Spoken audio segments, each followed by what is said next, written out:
the accused shooter in the Michigan high school mass shooting just changed his plea.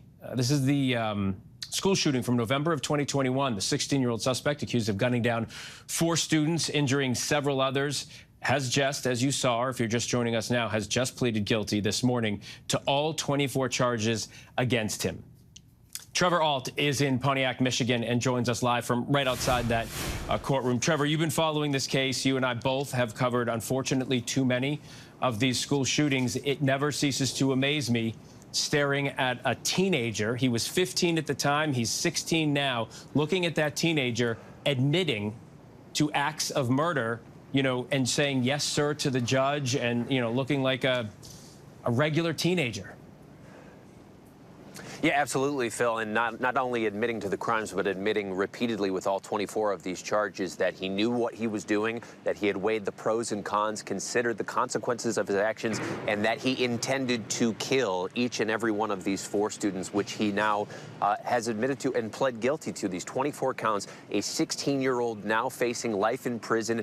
Generally in the state of Michigan, a first-degree murder count typically comes with an automatic life sentence. With teenagers, there's often the chance of parole, and what does make this a little bit more complicated, Phil, is while we have a convicted and confessed school shooter, or not convicted, a guilty plea of a person who admits they committed this school shooting. What makes it more complicated is this is the only school shooting that we're aware of where the parents are also charged. His parents, Jennifer and Jason Crumbley, are both facing 4 counts each of involuntary manslaughter, where essentially the prosecution's office is alleging that they failed their son, that they purchased this weapon, that they ignored a lot of signs of his mental health, or that he might commit an act of violence like this, and they are at least partially responsible for the deaths of these students, for the injuries of other students as well. And you actually heard today in court what sounded a bit like the prosecution's office building their case. At the end of all those questions of whether or not Ethan Crumbley knew what he was doing when he killed these students,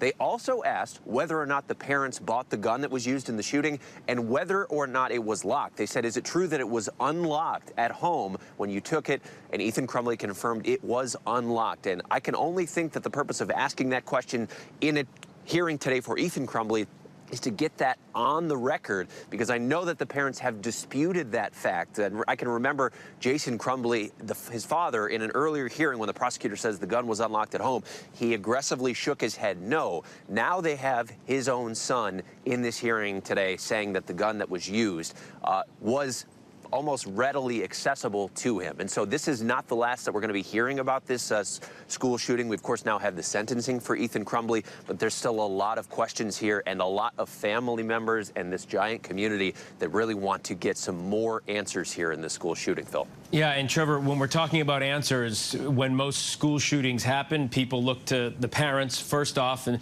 did you see any signs? What could you have done differently? The prosecutor in this case, you know, alleges that the parents bought the gun, that the parents went to the range and shot with this this teenage mass shooter. And then there were other things that day that, you know, the drawing, and they came into, you know, the school and they didn't want to take him home. So there is a case that they are building, more so than any other school shooting that we've seen. So what happens next in this case? We heard something about a hearing on the 9th and then sentencing after that. But what happens next, and what role will this prosecution against his parents take? Sure. So what we're waiting on for Ethan Crumbley is his sentencing hearing. That's probably not going to happen until next year. And then James and Jennifer Crumbley, as of now, are scheduled to be tried together as a pairing, and that has been pushed back to January, at least for right now, for their involuntary manslaughter hearings. They have aggressively denied any role here. They feel like these charges are unprecedented, that there's no legal bearing for them to be charged, and that this is the first school shooting where this has been the case.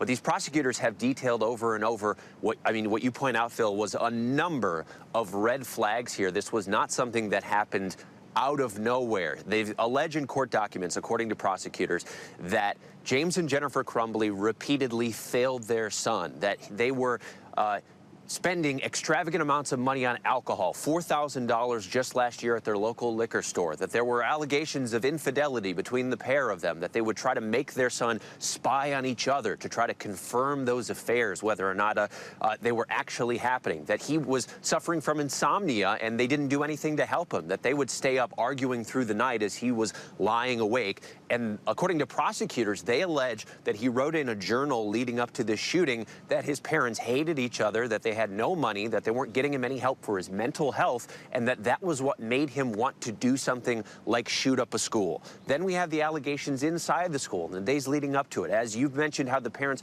bought this weapon, which Ethan thought was a birthday present for himself. According to prosecutors, school officials caught Ethan researching ammunition inside the school. They called the parents and left a message. The parents did not respond. And then Jennifer Crumbley, his mom, texted Ethan, allegedly, "LOL, I'm not mad. You have to learn how not to get caught." Then the day of the shooting, Ethan was allegedly drawing people getting wounded and shot and writing things, disturbing things like "the thoughts won't stop, please help me," things of that nature, which in hindsight really seemed to hint at what was to come later that day. They called in the parents and said, "Will you take him home?" They said no. They declined to take him home. They said they'd get him counseling, and then they didn't. And then, of course, this awful shooting happened. So this is going to be a highly controversial hearing. This community definitely wants to get some more answers from the parents here, too, Phil. We are nowhere near done with this case. Phil?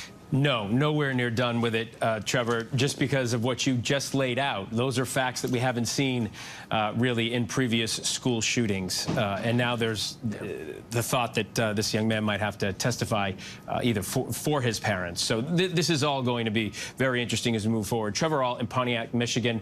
Thank you for all of that, Trevor. We'll get back to you throughout the morning. Hi, everyone. George Stephanopoulos here. Thanks for checking out the ABC News YouTube channel. If you'd like to get more videos, show highlights, and watch live event coverage, click on the right over here to subscribe to our channel. And don't forget to download the ABC News app for breaking news alerts. Thanks for watching.